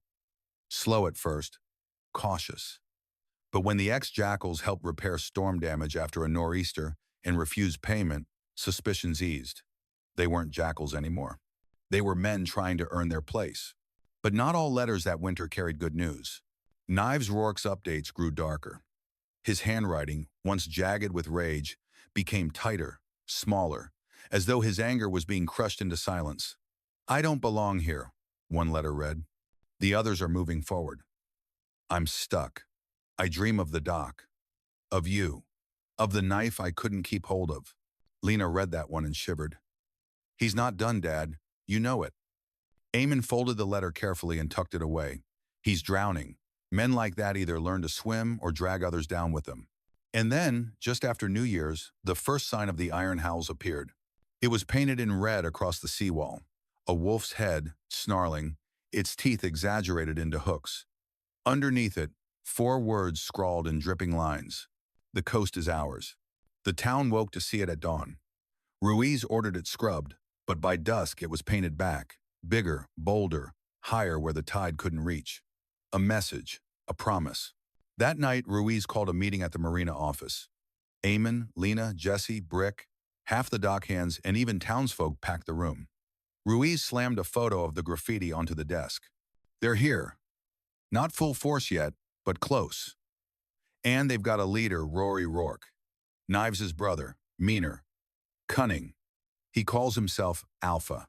A murmur went through the room. Eamon didn't move. He just sat with his elbows on his knees, eyes calm, listening. "What do we do?" Ruiz demanded. The room turned to Eamon. He looked at Jesse, then at Brick, then at his daughter. Finally he spoke. "We do the same as before. We stand together. We remind them fear only works if we bow to it." "But what if Alpha doesn't give us the choice?" Lena asked softly. Eamon's eyes met hers. "Then we teach him what his brother learned. Some docks don't sink, no matter how heavy the storm." The room went quiet. Not afraid, not hopeless. Quiet the way the sea goes before it rises. Outside, the wind howled like wolves. The iron howls did not come quietly. By February, their presence was impossible to ignore. Convoys of bikes were seen inland, moving in tight formation along frozen highways, their engines echoing like thunder across the sleeping towns. Storefronts in villages up the coast found wolf heads painted across their shutters. A diner owner who refused them service woke to shattered windows and a burned-out sign. And wherever they left their mark, they whispered one name, Alpha. Rory Alpha Rourke was everything his brothers weren't. Where Vex blustered and Knives raged, Alpha calculated. He spoke rarely, but when he did, men obeyed. His reputation was built not on chaos but on control. He had learned from their failures. And he wanted Black Gull Wharf not just as territory, but as a symbol. The place where the jackals had broken. Sheriff Ruiz stormed into the bait shed one morning with a folder thick with reports. Eamon and Lena were mending lines at the workbench, the smell of brine and tar heavy in the cold air. Ruiz slapped the file down. They're probing, testing response times. We had 3 bikes ride circles around the state barracks last night just to make a point. And get this, she slid out a photo, grainy but clear enough. A wolf's head spray-painted on the side of a semi-trailer, flanked by jackal fangs. Jackal remnants? Lena asked, her stomach nodding. Ruiz nodded grimly. The ones who slipped through the night of the storm. They've been absorbed. Now they're Rourke's wolves. Eamon's hands didn't stop working the line, but his eyes sharpened. Alpha's smarter. He won't waste men like Vex. He'll come in force, with purpose. Ruiz leaned forward. Then what do we do? Wait until he's on the dock? Hope another miracle happens? Eamon tied off the line and set it down. We don't wait. We prepare. Quietly. No bravado, no headlines, just nets mended before the storm. That night, meetings were held not in offices, but in kitchens and sheds. Eamon spoke little, but when he did, the room leaned in. He reminded them of the night they had stood together, of the fire that had burned patches into ash. You didn't survive because I fought for you, he told them. You survived because you chose to stand. That's what we'll do again. Jesse Pike, now steadier, took a leadership role among the younger men. We know their tricks, he said. We were them. We'll map every road in, every blind corner. They won't surprise us. Brick Malloy slammed his scarred hand on the table. And if they come swinging chains, we'll show them ropes tied tighter. Lena watched, heart swelling and aching at once. The town was shifting, hardening. What had been a scattered community was becoming something like a unit. Her father's calm was the spine of it all, but whispers kept drifting from Portland too. Knives's letters had stopped. Weeks passed with no word, until finally one came short, jagged, barely legible. He's coming for you. Alpha doesn't want territory. He wants to break what I couldn't. Watch the horizon. Eamon read it once, folded it, and slid it into his jacket pocket. His face gave nothing away, but Lena saw the set of his jaw. The horizon was quiet for now. The sea lay flat under a pale winter moon. But everyone at Black Gull Wharf knew the silence wouldn't last. Some storms roar before they strike. The worst ones whisper. March arrived bitter and gray, the kind of month where the Atlantic seemed made of steel. The wharf had healed from the storm and the fight, but beneath the mended boards and fresh paint, everyone felt it the waiting. The iron howls hadn't struck yet. That was worse than if they had. Every low rumble of an engine on the highway made shopkeepers glance up. Every stranger at the diner was watched too long, too close. The whole town was holding its breath. Lena had taken to carrying a flashlight and radio everywhere she went. Sheriff Ruiz had doubled patrols, though her deputies looked more like men waiting for the inevitable than preventing it. And her father was steady, as always. Too steady. It was the kind of calm that meant he was preparing for something only he could see. Then the message came. It wasn't spray paint or a rumor from inland. It was a package, left on the dock at dawn, tied in twine and soaked with seawater. No one saw who dropped it. Ruiz and her deputies opened it with gloved hands, while half the town gathered. Inside was a strip of leather, charred at the edges the last patch of the chrome jackals, their logo distorted but still snarling. And burned into the hide with a hot iron were words, "We don't burn. We bite." Eh? The crowd murmured, fear rippling like wind through grass. Ruiz swore under her breath. He's taunting us.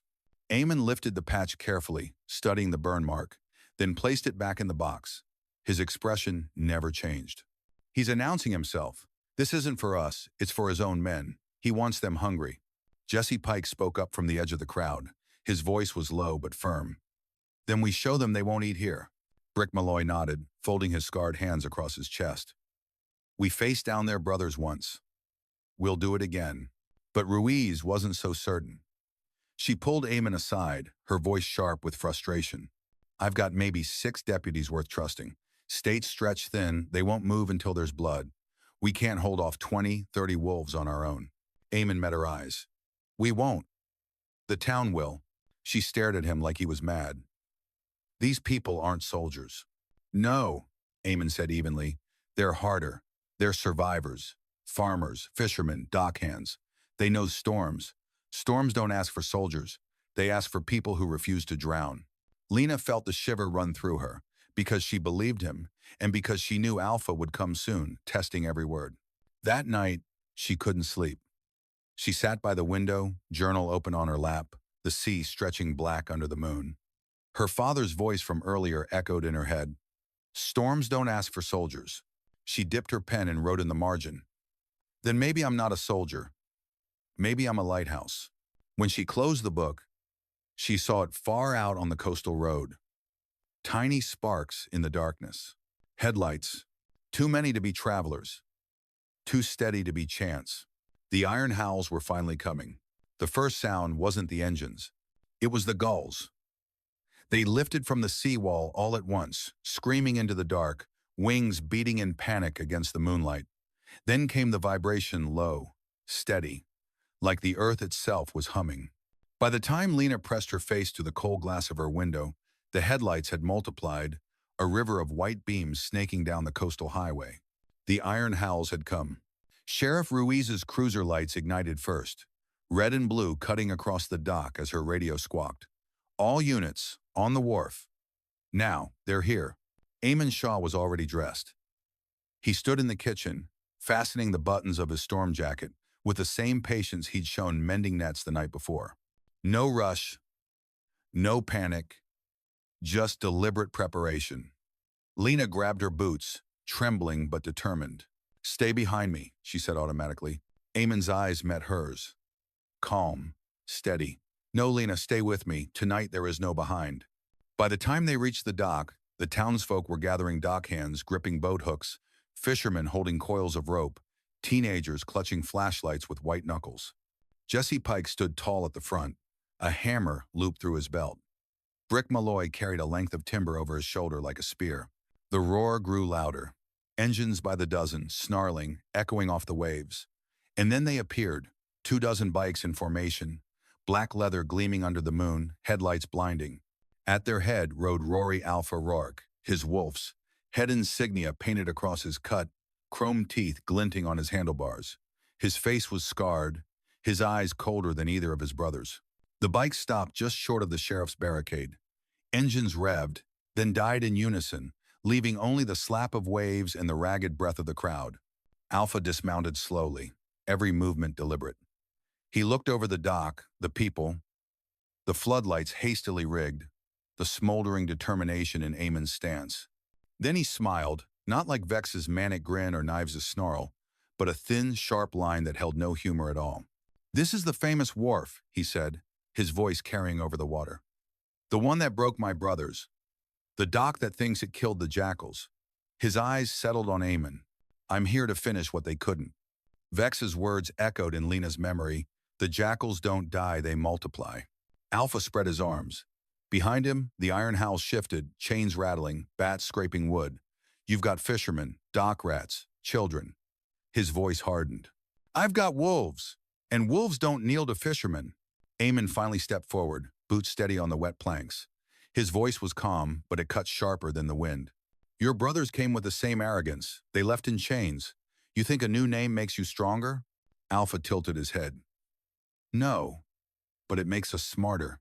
He snapped his fingers. From the shadows behind the bike line, a truck engine rumbled. A semi rolled forward, its trailer rattling. The sides were painted with the wolf's head insignia, jagged and dripping red. With a screech, the doors swung open, revealing iron cages welded inside. And within them, chained and battered, were men Lena recognized instantly. Jesse gasped. Brick cursed under his breath. They were the ones who hadn't made it to Portland. Stragglers, ex-jackals who had disappeared after the storm, captives or converts. Their faces were bruised, their eyes wild, some desperate, some defiant. Alpha gestured to the cages. These were yours. Now they're mine. Proof that wolves eat their weak. He smiled again, sharper this time. And tonight, we'll eat more. The iron howls roared their approval, chains rattling against the night. Eamon's face stayed calm, but Lena saw it. The storm had finally broken, and it was here, teeth bared, demanding blood. The cages rattled in the back of the semi, iron scraping against iron as the captives inside struggled against their chains. Faces Lena knew men who had laid down their patches that night on the dock, who had vanished before Portland could take them. Some stared out with hollow eyes, broken. Others glared defiantly, even bruised and bloodied, like caged wolves, daring the pack outside to come closer. Alpha paced in front of the truck, his boots slow, deliberate. The iron howls stood behind him in formation, a black wall of leather and chrome. Every chain and bat gleamed in the floodlights, every engine waited like a growling beast. "You see?" Alpha's voice carried, sharp and cutting through the night. "Your fishermen took their colors, burned their pride. I took their bodies, I chained them, I own them, and I'll own this wharf too." The townsfolk shifted uneasily, murmurs running like ripples across the dock. Some clutched their tools tighter. Others swallowed hard, staring at the men in the cages, men they had begun to forgive, now paraded like trophies. Sheriff Ruiz stepped forward, hand near her holster. "This ends now, Rourke. Step back or I swear." Alpha's smile stopped her cold. "Swear all you want, Sheriff, but we both know you don't have enough guns, and I don't play by your paper rules." He snapped his fingers again. Two of his wolves yanked open a cage door. One of the captives was dragged out, a young man barely older than Lena, shaking, blood crusted on his face. A chain was looped around his neck like a leash. Lena's stomach lurched. Jesse Pike surged forward instinctively, but Eamon's hand clamped on his shoulder like an anchor. Jesse froze, chest heaving, eyes burning with helpless rage. Alpha's grin widened as he shoved the captive to his knees. "This is what happens to traitors. This is what happens to men who forget the pack." The iron howls slammed chains against the dock in rhythm, a brutal drumbeat. Eamon finally stepped into the open. His boots echoed steady against the planks. He didn't shout, didn't brandish a weapon. He just spoke, his voice low but carrying, calm as the tide. "Your brother said the same thing, Rourke. He thought chains made him strong. He thought fear meant loyalty. But fear breaks. Chains rust. And wolves who eat their own—" He paused, letting the silence stretch. "Starve." The crowd stilled. Even some of the iron howls shifted, unease flickering in their eyes. Alpha's smile faltered. Just for a heartbeat, then it hardened into something uglier. He grabbed the captive's chain, yanking him upright. "You think words save men, Fisherman? Then let's see if words save him." He pulled a knife from his belt, a long, curved blade that caught the floodlight. He pressed it lightly to the boy's throat. "One cut," Alpha said. "One cut to remind everyone who runs this coast." Lena's heart pounded. Her throat went dry. She wanted to scream, to run forward, to do anything. But her father didn't move faster. He moved slower. He walked with the same measured calm he carried into the worst of the storm, the same calm that had undone knives. And when he stopped, his voice came like steel on stone. "You cut him, Rourke, and you prove me right. You prove you're no wolf, just a rabid dog biting its own." The words landed like a blow. The captive's chest heaved. Jesse's fists clenched. The townsfolk leaned forward, as if pulled by a tide. Alpha's blade hovered, trembling just a fraction. His eyes narrowed, fury sparking. He wasn't used to hesitation. He wasn't used to being named what he feared most. For the first time, the Iron Howl's formation wavered. The storm had broken, but the tide was shifting, and everyone on that dock knew it. The curved blade glinted under the floodlights, pressed so close to the boy's throat that a bead of blood welled. The Iron Howls stomped and rattled chains, their voices rising into a chant low, guttural, primal. "Bite, bite, bite." Alpha's smile was thin as a scar. He yanked the captive higher by the chain, knife poised. "This dock," he said, his voice cutting through the chant, "is about to learn what happens when it defies a Rourke." But Eamon Schaff didn't flinch. He stepped closer, his boots striking the planks like measured drums. "I've seen men like you before, Rory," he said evenly. "In deserts, in jungles, in alleys halfway across the world. Men who thought brutality made them leaders. But every one of them fell the same way." Alpha's eyes narrowed. "And how's that?" "They ran out of men willing to follow." The words cut sharper than the knife. The chant faltered. The rhythm of chains stuttered. Some of the Iron Howls glanced at each other, doubt flickering. Alpha snarled and pressed the blade harder, drawing another thin line of blood. You think they'll leave me? These are wolves. They follow strength. Eamon's voice didn't rise. It sank lower, steadier, until even the gulls circling overhead seemed to pause to hear him. Then look at them, Rourke. Look close. Do you see loyalty in their eyes or fear? The question hit like thunder. The howls shifted uneasily. Their chant sputtered out completely. A few lowered their chains. Others looked away, unwilling to meet Alpha's gaze. Jesse Pike broke the silence, stepping forward, his voice ragged but strong. He's right. Wolves don't chain their own. You're no Alpha. You're just another Rourke pretending fear makes him king. The captive boy's eyes flared, hope flashing where despair had been. He croaked, "We're not yours. Not anymore." Gasps rippled through the howl's line. Alpha's face twisted, fury breaking through the mask of calm. He raised the knife, and in that heartbeat, everything shifted. Lena, who had been standing frozen, found her body moving before her mind caught up. She darted forward, grabbing one of the floodlight's cables coiled at her feet. With a snap, she yanked it free, plunging half the dock into sudden shadow. The iron howls shouted in confusion as darkness swallowed them. In the chaos, Eamon lunged. His hand clamped Alpha's wrist, twisting the knife wide. The blade scraped harmless sparks against the boards as Eamon pivoted, sending Alpha crashing onto the planks. The captive boy tumbled free, Jesse dragging him back into the safety of the crowd. The iron howls surged, confusion turning to rage, but the townsfolk were ready. Dock hands raised boat hooks, fishermen swung ropes, teenagers blinding riders with flashlights. It wasn't soldiers versus wolves, it was a community, united. Alpha rolled to his knees, teeth bared, knife flashing again.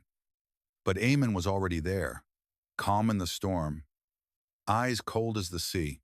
"You wanted to bite," he said softly. "Now you'll learn what happens when you try to bite the tide." And then the fight for Black Gull Wharf began. The dock exploded into violence. The iron howls surged forward, chains whipping, bats swinging, boots thundering against the planks. But the townsfolk didn't scatter this time. They stood. Dock hands wielded boat hooks like spears, their steel tips clanging against chains. Fishermen swung coils of rope, tangling legs and yanking wolves off balance. Teenagers blinded riders with flashlights, their beams cutting through the chaos. The sound was deafening shouts, metal on wood, the screech of chains, the crash of bodies hitting wet planks. The air smelled of salt, blood, and gasoline. Sheriff Ruiz fired a warning shot into the air. "Hold your ground!"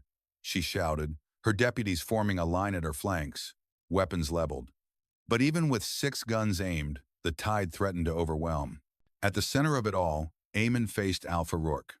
Alpha lunged with his curved knife, strikes fast and brutal. But Eamon moved with the calm economy of a man who'd fought storms fiercer than steel. He parried with his forearm, redirected with his shoulder, every motion precise. Alpha's blade slashed through air, sparks off wood, never flesh. "You're slower than your brother," Eamon said quietly, sidestepping another wild swing. Alpha snarled. "I'm smarter than both of them." But rage was making him sloppy. Eamon slipped inside the arc of the knife, seized Alpha's wrist, and twisted. The blade clattered across the dock, spinning into the darkness. Alpha drove his knee upward, catching Eamon in the ribs, forcing him back a step. For a heartbeat, Alpha grinned, thinking he'd gained ground. Then Eamon straightened, calm, steady, unbroken. The grin faltered. Elsewhere on the dock, Jesse Pike had grabbed a dropped bat and swung it like he meant to break the storm itself. He knocked one wolf sprawling, then another. "This is our harbor," he roared, his voice raw but defiant. "Not yours." Brick Malloy, his scarred hand wrapped tight around a length of timber, rammed into 2 riders at once, driving them against the rail so hard the planks cracked. "You want chains?" he bellowed. "Choke on 'em!" He ripped a chain from a stunned wolf's grip and flung it into the sea.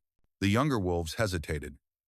Some backed off, their eyes darting between Alpha and the townsfolk, uncertainty breaking through their bravado. The cages rattled in the truck as the captives inside began to shout not in fear, but in solidarity. "We're not yours, we're not wolves!" Their voices rose over the chaos, breaking the iron howl's rhythm. Alpha roared, trying to drown them out. He charged Eamon barehanded, tackling him against the piling, fists swinging with feral fury. The dock shuddered under their struggle. Lena, heart pounding, searched desperately. Her eyes landed on the fallen knife near her feet the blade Alpha had lost. She picked it up, gripping it point down the way her father had taught her. Respect, never rage. She stepped forward, voice ringing clear over the chaos. Alpha! The fight froze for a heartbeat. The wolves turned, the townsfolk turned. Even Alpha twisted his head, chest heaving, eyes burning. Lena held the knife steady, rain running down the blade.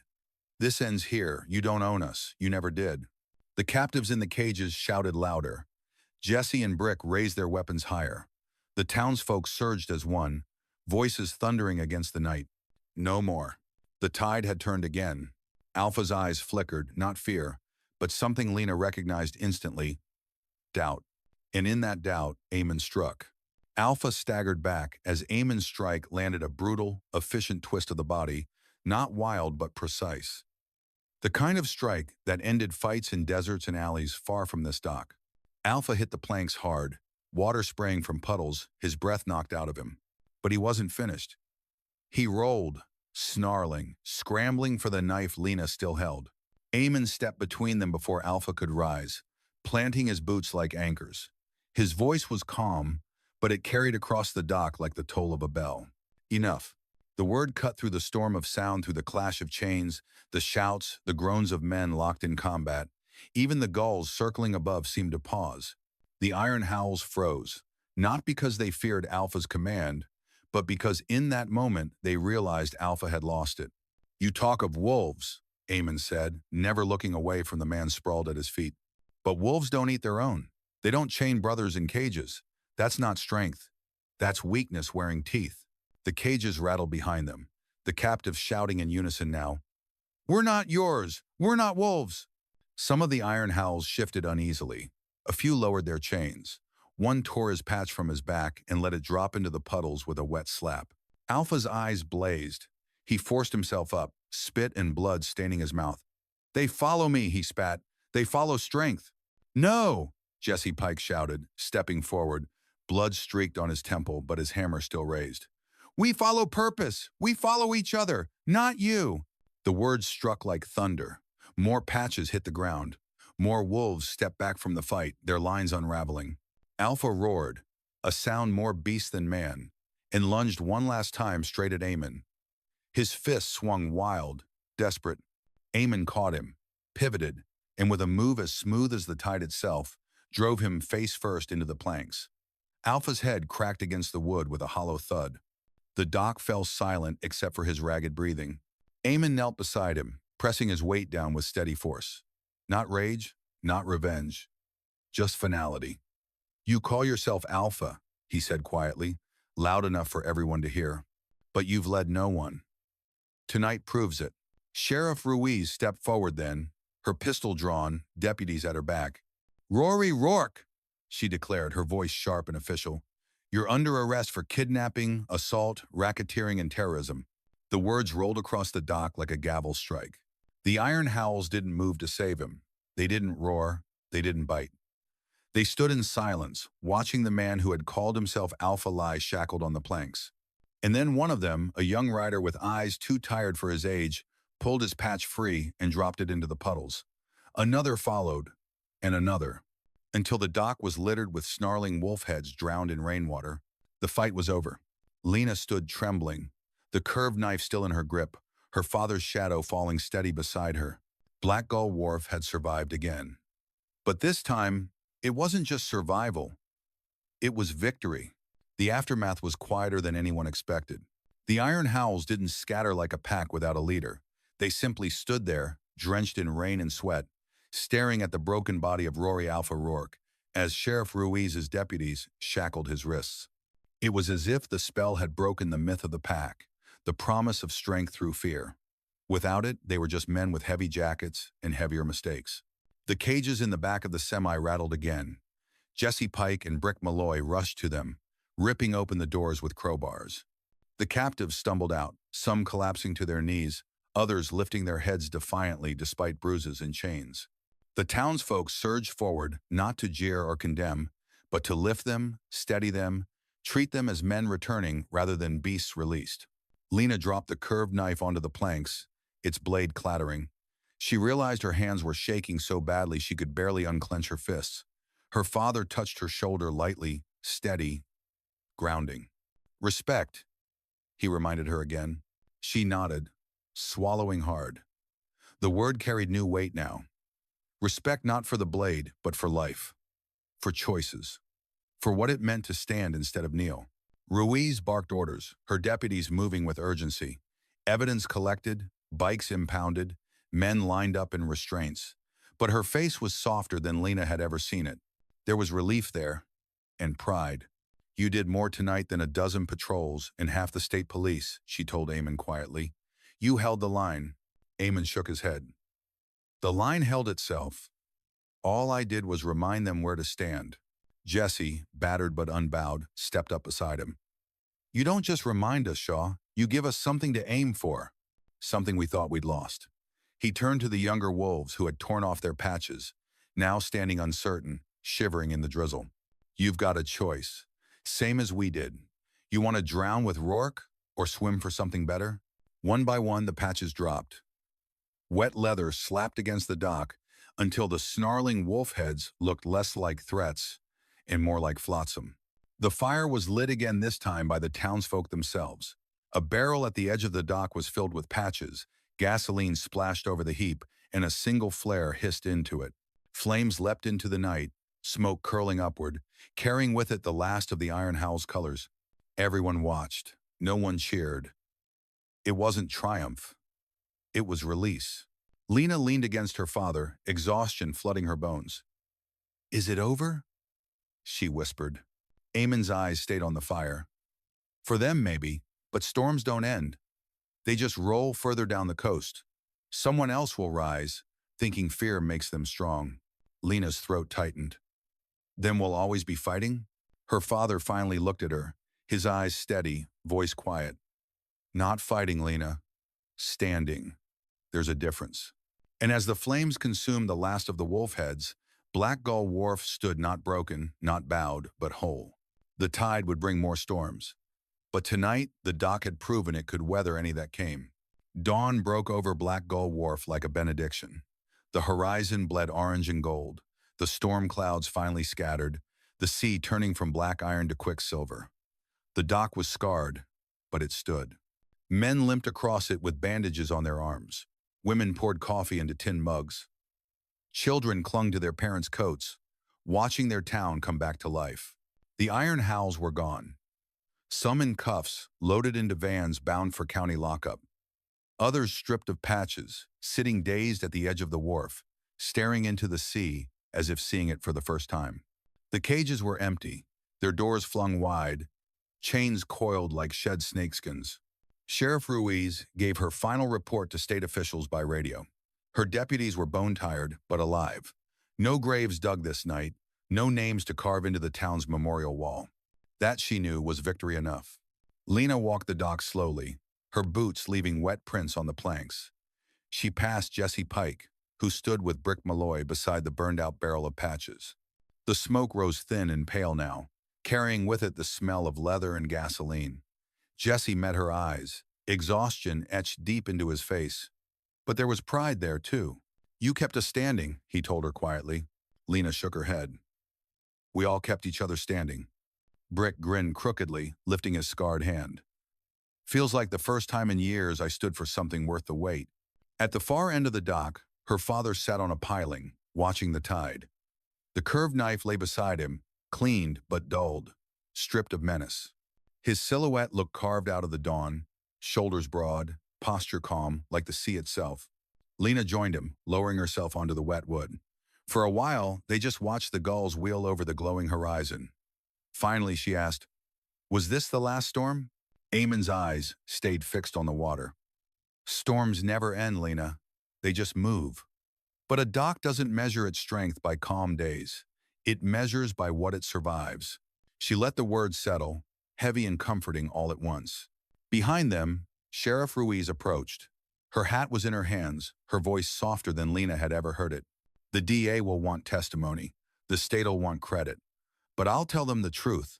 This town stood because one man reminded them they could. Eamon didn't answer right away. When he did, his voice was low. It stood because they chose not to kneel. That's all I did, remind them they had a choice. Ruiz studied him for a long moment, then nodded. Sometimes, that's the hardest thing to remind. As the sun climbed, the town began its work. Nets were mended, boats were scrubbed, boards were replaced where chains had splintered them. The dock groaned under new weight, not of fear, but of renewal. Lena turned to her father. What now? Eamon rose slowly, his shadow long against the water. He picked up the curved knife, turned it once in his hand, then tossed it into the sea. The blade vanished with barely a splash, swallowed whole by the tide. Now, he said, his voice like the steady roll of waves, we keep standing until the next storm. And as the gulls cried and the morning light spread across Black Gull Wharf, Lena understood. The storms would come again, but so would they.